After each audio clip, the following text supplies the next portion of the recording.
Okay, before I get into this questions and answers, let me just explain this backdrop because it's not exactly pretty. This is a fairly good way of expressing how our lives are right now, Rebecca and I. We've got stuff everywhere. This isn't even my stuff. Like, I'm in my brother's apartment here in Cape Town, South Africa. And I am in Cape Town because I've got some work things to do here in Cape Town. But obviously I've been uploading a video every single Tuesday and Thursday. This was the first week I missed a Thursday upload in, I think it was about 4 or 5 weeks. So I'm feeling like ultra guilty. But at the same time, I've had 99 DMs that at 99 plus, it says that I haven't responded to. The oldest one is 4 weeks back.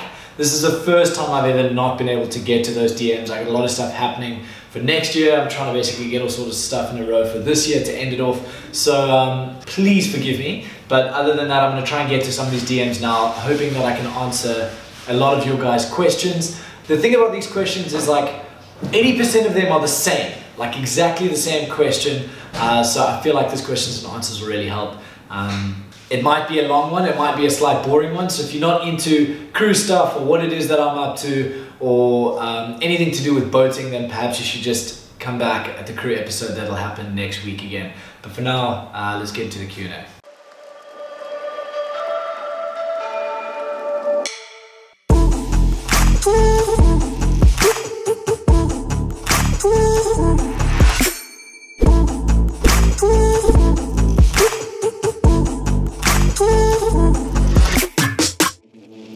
How do you get work on a yacht? Honestly, before you should really just watch the 2 videos that I've already posted on how to get a job on a yacht. It should be able to outline everything, but do your courses, get to one of the yachting hubs, find a job. It's really that like plain and simple. It's just a little bit more complicated on finding the job and making sure you get all the right qualification. Does the chef cook for the crew and the guests? That's from Paul. Yes, he cooks for crew and the guests. The larger the boat, the more chefs. You might have one chef dedicated to just crew food. Chris, what's for lunch? Lunch. Lunch? How's? Salad, yeah. Yeah. Salad. Bread coming up. Why? Somebody sent me an image and the image is blurry to protect me. Hi Jared, I'm addicted to your videos. Thanks Chloe. I'm scared to fly over without securing a job yet. Everybody is scared to fly over without securing a job, but that's just the way that it works. Unfortunately, no boat is going to hire a new crew member outside of the yachting hubs when there's all the people in the world already looking for jobs in that exact place. So the best thing is, unfortunately, you're going to have to take the risk, get your courses, get over there and start the hardest grind possible, which is the dock walking, meeting people, networking, all of that. So that's definitely the only way to start. Other than if you were in an area like Cape Town where there is a waterfront, go and find some work there, gather up some experience, and then when you do go over, it just makes your job hunt a lot easier. Hoping to get into yachting next season. I was wondering if you've got any things that you haven't covered in your videos. Okay, a lot of people are asking me like the same questions. I created a 12-page guide which shows you where to start all the way through to your first week on board. That's courses that you should be doing, courses that you have to do versus the ones that you could be doing, where to start, what to do with the dock walking process, what your CV should look like. Literally 12 pages summarized, but into like everything from the moment you start to the moment you get your job. I charged $5 for it because it really does differentiate the people that are actually interested in yachting versus the ones that are just DMing me. So if you really are interested, just go and get it. It's $5 US when you're going to go and do like 1,000 to 2,000 US worth of courses. I've just charged you that so that it doesn't just make it readily available to completely everybody when not everybody is really that interested in it. It took me like 4 days to create it and I've only charged $5. So go and buy me a beer, go and have a look at the guide. And if you bought the guide and you have questions, DM me and say, Jared, I've seen your guide. This is the question I have. I will have absolutely no problem answering you. I am only a teenager. Where do you get your job? Okay, the guys that are mailing me and sending me messages that are like, some people are 14 years old all the way through to like 16, 17, 18 and wondering how to get started. There's no way, unfortunately, that a super yacht is going to hire you at that age, and nor should they, because this is the highest form of service that there is. So my suggestion to those that are young and up and coming and really love boats, that are interested in getting into yachting at a later stage, is go and be involved in as much yachting stuff as you can. That's anything boating related, anything to do with a yacht harbor, anything to do with toys that go on a boat. So you could be working at a dive shop, you could be learning to sail at your local harbor, you could be helping guys out where they sell boats. Anything to do with boating related stuff, I promise you will help you when you get to the point where you're actually looking for a job. So just get into anything boating related, and when you get to 18, 19, 20 years old, you can really start to look into it. Even 18 is a little young, but 19 onwards, where guys can take you a little more seriously and give you a responsibility, that is when I would suggest looking for the job. But whatever you can do to help that stage will really help you out.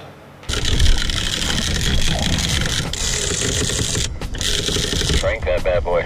Hi Jared, just wanted to ask you, are you still a deckhand on the yacht? Or have you got aspirations to become an officer? Would love a video on the progression within the industry. So I will definitely make more videos in the future about progressing within the industry. Right now everything is just crew related and what it's like on that boat. I think to explain what it was that I was doing. When I worked on a 62 meter, I was absolute bottom of the rank because I just kind of started. Once I'd done that and done a few other jobs, by the time I got to this boat, which was half the size at 34 meters, my role was much bigger. So less crew meant that I had to do more jobs. So in theory, I was underneath the captain, which is a mate, but you must understand I wasn't an officer. So I still had to do all the stuff a deckhand does, but I also had to do stuff that a mate or an officer could do on a boat, which is do night watches, do things like that. So it's a really more all-rounded position the smaller the boat is. That's the best way to describe it. The bigger the boat, the nicer the boat, the more toys you have, the more crew there are, but the less all-rounded your position is. You might just get really good at doing stuff with a chamois.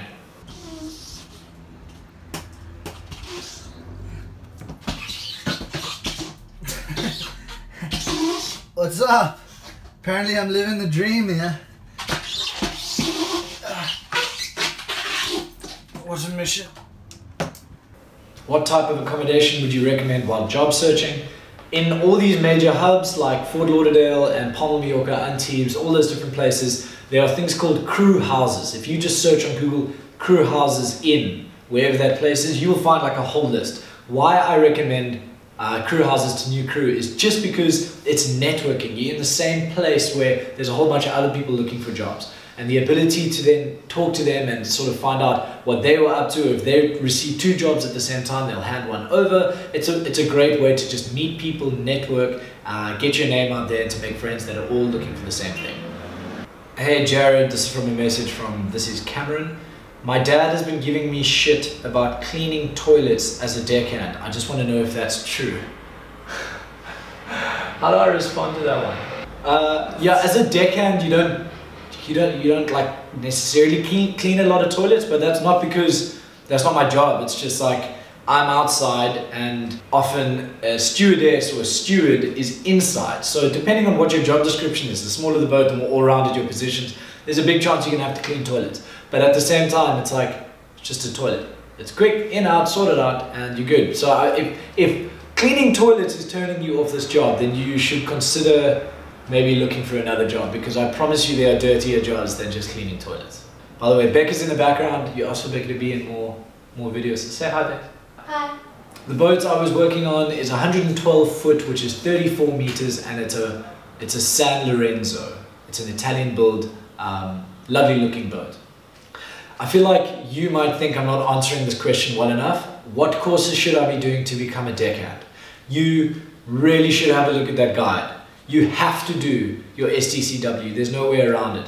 You really should do your Powerboat Level 2 course, because it allows you to drive the tender, which you've seen on a lot of my videos on, it's like a fundamental job as a deckhand, particularly on smaller boats. So you have to do those 2 courses. Those are the absolute bare minimum.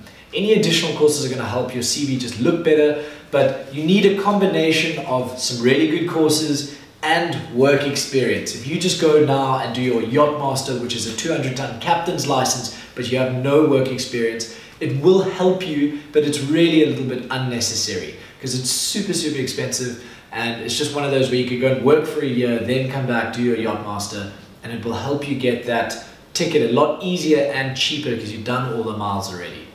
There's no straight answer to which courses you should be doing. It's a preference thing. How much money do you have to spend on doing more courses to make you more hireable? A jet ski course, a jet ski instructor course, things like that. You know, do you want to add those to it?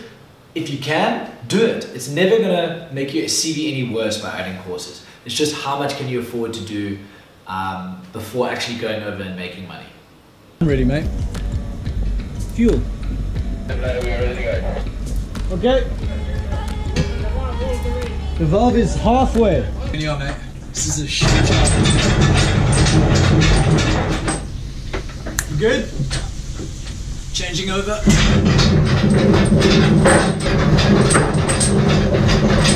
Hi Jared, love your videos.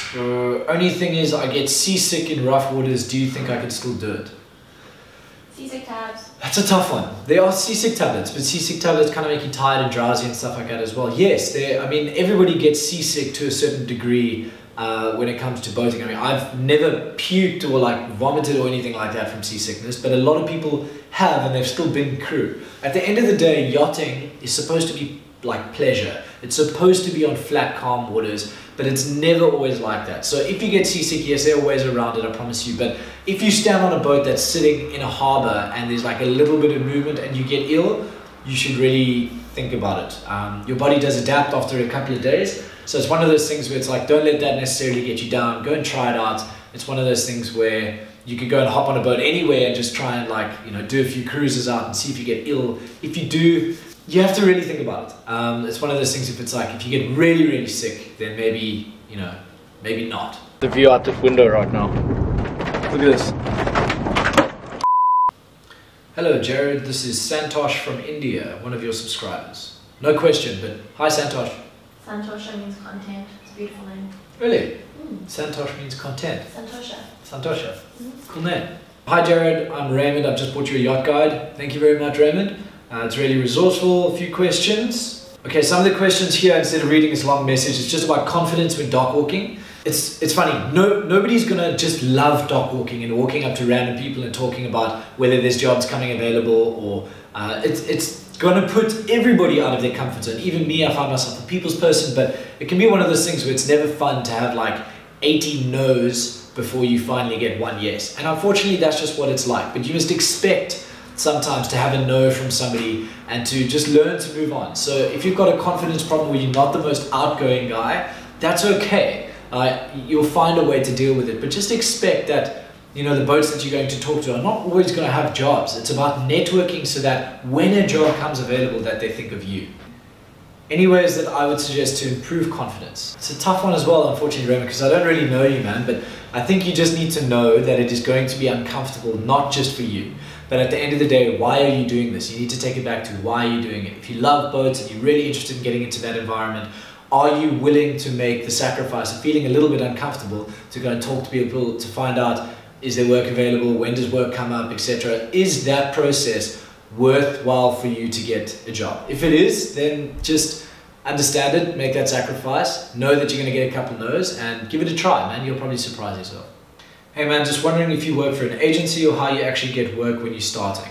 When you're starting, you can see how all these questions are very similar. When you're starting, you have to just get experience. Nobody's going to hire you from an agency or say, I'm looking for somebody that's never worked on a boat before, because there's millions of us. So it's more about, you have to get that experience, which is why the dock walking process comes in, or going to your local harbor and trying to get some kind of boating related work. Once you've done that and your CV starts to pile up a little bit more with boating stuff, that's when there are tons of yacht crew agencies. You can just search yacht crew agencies, and that's when you'll get companies like Blue Water and things like that. I've worked with Blue Water before, so I'm sure they wouldn't mind if you ask them as well, when is the best time to contact you, and I will be doing a video with them so that you can see when the best time to contact them is. But at the same time, you've got to get that CV up to scratch, and then you can start to contact agencies and go, well, apply for jobs, and you'll apply for hundreds of jobs before you finally get a response. But that's just the way that this game works. It's a numbers game.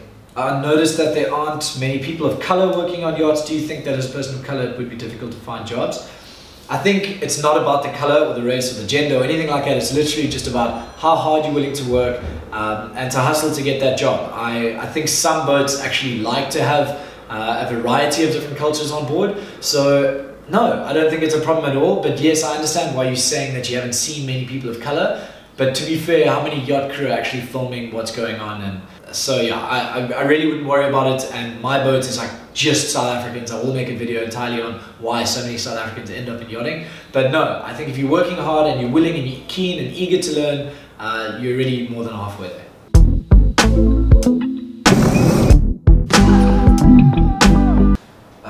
Herman is asking me about basically dates and times as to when to go looking for a job. He's saying he's going over in January. So the Mediterranean summer for the boats, for the actual boats, probably kicks off 1st of June is when the boats start their summer, start their holiday. So a lot of crew go over just before then to start getting ready and getting experience and looking for work and stuff like that.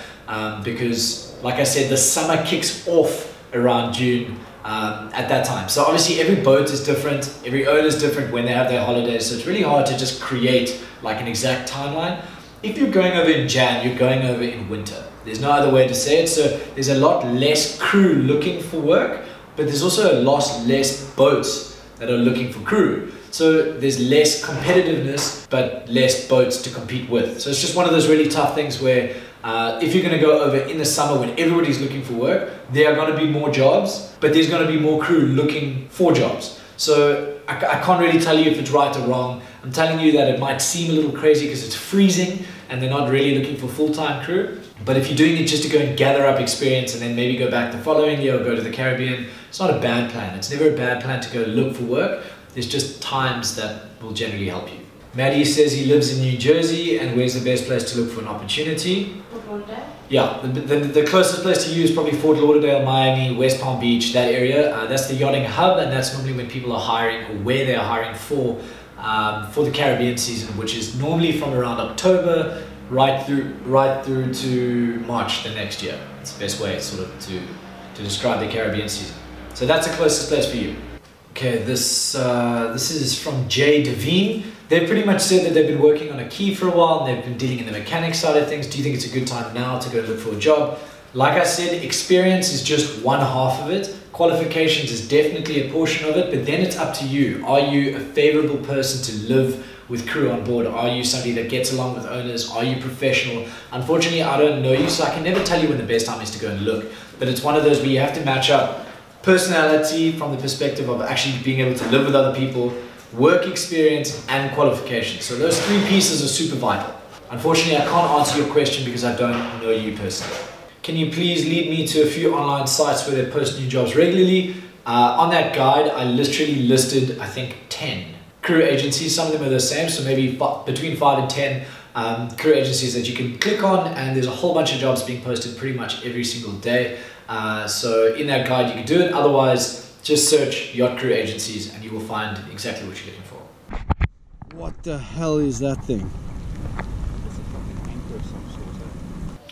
Okay, so that wasn't 99 answers, but a lot of these are pretty much exactly the same questions, and a lot of them are just guys sending me messages saying thanks so much for the videos and the content, and I seriously appreciate the support. Every comment that you guys, every single comment that you guys write on my YouTube channel and in DMs, I've read every single one of them, so please don't ever think that your messages don't get read. They do. I've just got to try and find the ability to put out like 2 weekly videos and respond to all the DMs, and as it grows it becomes much harder. So I'm going to do this question and answers thing a lot more often, and I did ask who would like a live video. I would really like to do a couple lives. I just think to be able to interact with you guys face to face would be quite cool. So I don't really know when the best time would be for you guys watching because there's so many people around the world. So if you could just like comment in the video down below, like when would be the best time for you to watch a YouTube video. I'll try and find the majority of the same one, and I'll probably do a live on that sort of time. Otherwise guys, thanks so much for watching. I seriously appreciate all the support.